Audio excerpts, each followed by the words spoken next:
ಕಾಂಗ್ರೆಸ್ ಪಕ್ಷದಲ್ಲಿ ಇಷ್ಟು ದಿನ ನಡೀತಾ ಇದ್ದ ಕುರ್ಚಿ ಬದಲಾವಣೆ ಜೊತೆಗೆ ಬಿಜೆಪಿಯಲ್ಲಿನ ಬಣಬಡಿದಾಟದ ನಡುವೆ ಇಂದಿನಿಂದ ಬೆಳಗಾವಿಯಲ್ಲಿ ಚಳಿಗಾಲದ ಅಧಿವೇಶನ ಆರಂಭವಾಗ್ತಾ ಇದೆ. ಇಂದಿನಿಂದ ಬೆಳಗಾವಿಯಲ್ಲಿ ಚಳಿಗಾಲದ ಅಧಿವೇಶನ ನಡೆಯುತ್ತೆ. ಡಿಸೆಂಬರ್ 19ರವರೆಗೂ ಅಧಿವೇಶನದಲ್ಲಿ ಕೆಲವೊಂದಷ್ಟು ಕಲಾಪ ನಡೆಯುತ್ತೆ. ಸುವರ್ಣಸೌಧ ಸಜ್ಜಾಗಿದೆ. ಅಧಿವೇಶನಕ್ಕೆ ಖರ್ಚು ಮಾಡಲಾಗ್ತಾ ಇದೆ ಸುಮಾರು 21 ಕೋಟಿ ರೂಪಾಯಿ. ಸುವರ್ಣಸೌಧದ ವಿಧಾನಸಭೆಯ ಒಳಗೆ ಸಕಲ ವ್ಯವಸ್ಥೆಯನ್ನ ಮಾಡಿಕೊಳ್ಳಲಾಗಿದೆ. ವಿಧಾನಸಭೆಯ ಒಳಗೆ 4 ಬೃಹತ್ ಸ್ಕ್ರೀನ್ ಅಳವಡಿಕೆ ಮಾಡಲಾಗಿದೆ. ಉತ್ತರ ಕರ್ನಾಟಕ ಸಮಸ್ಯೆಗಳಿಗೆ ಪರಿಹಾರ ಸಿಗತ್ತಾ? ಬೆಳಗಾವಿಯಲ್ಲಿ 17 ಸಲ ಕಲಾಪ ನಡೆದಿದ್ರು ಕೂಡ ಮುಕ್ತಿ ಸಿಕ್ಕಿಲ್ಲ.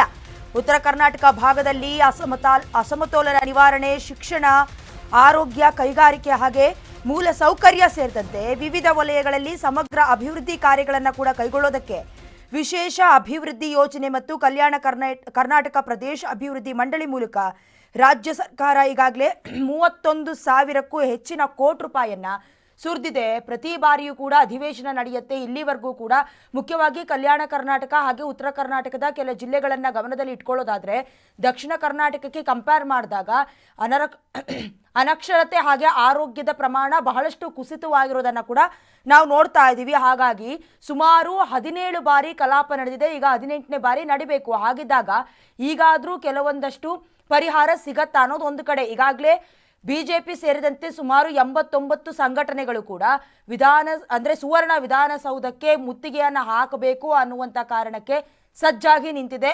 ಯಡಿಯೂರಪ್ಪ ಅವರ ಮಗ ವಿಜೇಂದ್ರ ಅವರು ಕೂಡ ನಿನ್ನೆಯೇ ಹುಬ್ಬಳ್ಳಿಗೆ ಬಂದಿಳಿದು ಕೆಲವೊಂದಷ್ಟು ರೂಪುರೇಷೆಗಳನ್ನ ಮಾಡ್ಕೊಂಡಿದ್ದಾರೆ. ಇನ್ನು ಮೈತ್ರಿ ಪಕ್ಷಗಳಾದ ಬಿಜೆಪಿ ಜೆಡಿಎಸ್ ಕೂಡ ಸರ್ಕಾರವನ್ನ ಹೇಗಾದ್ರೂ ಮಾಡಿ ಕಟ್ಟಿ ಹಾಕಬೇಕು ಅನ್ನುವಂಥ ಕಾರಣಕ್ಕೆ ತಮ್ಮ ಅಸ್ತ್ರವನ್ನ ಬಳಕೆ ಮಾಡೋದಕ್ಕೆ ಬತ್ತಳಿಕೆಯ ಮೂಲಕ ಪ್ರಯೋಗ ಮಾಡೋದಕ್ಕೂ ಕೂಡ ಅಣಿಯಾಗಿ ರೆಡಿಯಾಗಿದೆ. ಅಂದ್ರೆ ಹೇಳ್ತಾ ಇದ್ವಿ ಮೊದಲೇ 31,198 ಕೋಟಿ ರೂಪಾಯಿ ಸುರಿದಿದ್ರು ಕೂಡ ಈ ಭಾಗದಲ್ಲಿ ಅಂದ್ರೆ ಕಲ್ಯಾಣ ಕರ್ನಾಟಕ ಹಾಗೆ ಉತ್ತರ ಕರ್ನಾಟಕದ ಕೆಲ ಜಿಲ್ಲೆಗಳಲ್ಲಿ ಯಾವುದೇ ಅಭಿವೃದ್ಧಿ ಆಗಿಲ್ಲ. ಜ್ವಲಂತ ಸಮಸ್ಯೆಗಳಿಗೂ ಕೂಡ ಸರಿಯಾದ ಪರಿಹಾರ ಸಿಕ್ಕಿಲ್ಲ ಅನ್ನೋದು ಕೂಡ ಆ ಭಾಗದ ಜನಪ್ರತಿಗಳ ಒಕ್ಕೂರಲ ಒಂದು ಕೊರಗು ಕೂಡ ಹೌದು, ಜೊತೆಗೆ ಅವರ ಒಂದು ಬೇಸರವೂ ಹೌದು. ಸಂಬಂಧಪಟ್ಟಂತೆ ಇಲ್ಲಿವರೆಗೂ ಯಾವುದೇ ರೀತಿಯ ಕಲಾಪ ಆಗಿದ್ರೂ ಕೂಡ ಬೆಳಗಾವಿ ಎದುರಿಸ್ತಾ ಇರುವ ಕೆಲ ಸಮಸ್ಯೆಗಳಿಗೆ ಮುಕ್ತಿ ಸಿಗದೇ ಇರೋದನ್ನ ಕೂಡ ನಾವು ಗಮನಿಸಲೇಬೇಕಾಗತ್ತೆ. ಹಾಗಾಗಿ ಕಳಪೆ ಮಟ್ಟದಲ್ಲಿರುವಂತಹ ಕಾಮಗಾರಿಗಳನ್ನ ಪ್ರಶ್ನೆ ಮಾಡೋದು ಅಥವಾ ಆ ಭಾಗದಲ್ಲಿ ಮೆಕ್ಕೆಜೋಳ ಖರೀದಿ ಕೇಂದ್ರವನ್ನ ಕೂಡ ನಿರ್ಮಾಣ ಮಾಡಬೇಕು ಅನ್ನುವಂಥ ಕಾರಣಕ್ಕಾದಂಥ ಪ್ರತಿಭಟನೆಗಳನ್ನ ಕೂಡ ಪ್ರಶ್ನೆ ಮಾಡುವ ಮೂಲಕ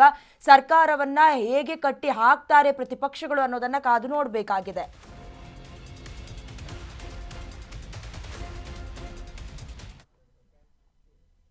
ಸಿದ್ದು ಸರ್ಕಾರವನ್ನ ಹಣಿಯೋದಕ್ಕೆ ಬಿಜೆಪಿ ರೈತಾಸ್ತ್ರವನ್ನ ರೆಡಿ ಮಾಡಿ ಇಟ್ಕೊಂಡಿದೆ. ಕೇಸರಿ ಪಡೆಗೆ ಕೌಂಟರ್ ಕೊಡೋದಕ್ಕೆ ಸರ್ಕಾರ ಕೂಡ ರೆಡಿಯಾಗಿದೆ. ಸಿದ್ದು ಸರ್ಕಾರವನ್ನ ಹಣಿಲೇಬೇಕು ಅಂತ ಬಿಜೆಪಿ ರೆಡಿಯಾಗಿದೆ. ರೈತಾಸ್ತ್ರವನ್ನ ಪ್ರಯೋಗ ಮಾಡೋದಕ್ಕೆ, ಕೇಸರಿ ಪಡೆಗೂ ಕೂಡ ಕೌಂಟರ್ ಕೊಡೋದಕ್ಕೆ ಸರ್ಕಾರ ಕೂಡ ರೆಡಿಯಾಗಿದೆ. ರೈತರ ಸಮಸ್ಯೆಗಳನ್ನೇ ಮುಂದಿಟ್ಕೊಂಡು ಬಿಜೆಪಿ ಹೋರಾಟವನ್ನ ಮಾಡುವ ಸಾಧ್ಯತೆ ಇದೆ.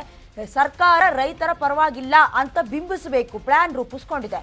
ಸದನದಲ್ಲಿ ಆಡಳಿತ ವರ್ಸಸ್ ವಿಪಕ್ಷಗಳ ಮಧ್ಯೆ ಕದನ ಫಿಕ್ಸ್ ಆಗೋದಂತೂ ಗ್ಯಾರಂಟಿ. ಈಗಾಗಲೇ ಸರ್ಕಾರದ ವಿರುದ್ಧ ಕೇಳಿ ಬರ್ತಾ ಇರುವಂತ ಕೆಲವೊಂದಷ್ಟು ಲೋಪದೋಷಗಳ ಪಟ್ಟಿಯನ್ನ ಬಿಜೆಪಿ ಸೇರಿದಂತೆ ಸುಮಾರು 89 ಸಂಘಟನೆಗಳು ತಮ್ಮ ಬತ್ತಳಿಕೆಯ ಬಾಣವನ್ನಾಗಿ ಪ್ರಯೋಗ ಮಾಡೋದಕ್ಕೆ ಸಜ್ಜಾಗಿ ನಿಂತ್ಕೊಂಡಿದೆ. ಆದರೆ ಸರ್ಕಾರ ಯಾವುದೇ ಕಾರಣಕ್ಕೂ ಆ ಎಲ್ಲ ತಪ್ಪುಗಳನ್ನ ಎಲ್ಲ ಸಮಸ್ಯೆಗಳನ್ನ ತಮ್ಮ ತಲೆ ಮೇಲೆ ಅಥವಾ ಹೆಗಲಿನ ಮೇಲೆ ಏರ್ಕೊಳ್ಳೋದಕ್ಕೆ ಯಾವುದೇ ಕಾರಣಕ್ಕೂ ರೆಡಿಯಾಗಿಲ್ಲ ಅನ್ನೋದು ಗೊತ್ತಾಗ್ತಾ ಇದೆ. ಇನ್ನು ಸರ್ಕಾರದ ಪರವಾಗಿ ಈಗಾಗಲೇ ರೈತರಿಗೂ ಕೂಡ ನಾವು ಪರಿಹಾರವನ್ನ ಘೋಷಣೆ ಮಾಡಿದ್ದೀವಿ.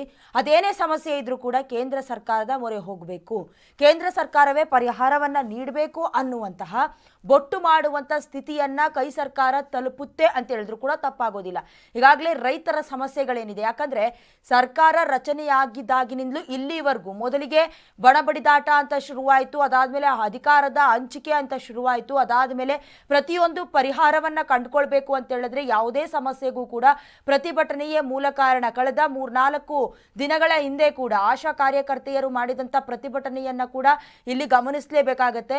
ಅಂದ್ರೆ ಅದನ್ನ ಕೂಡ ಇವತ್ತು ವಾಯ್ಸ್ ರೈಸ್ ಮಾಡುವಂತ ಸಾಧ್ಯತೆ ದಟ್ಟವಾಗಿದೆ.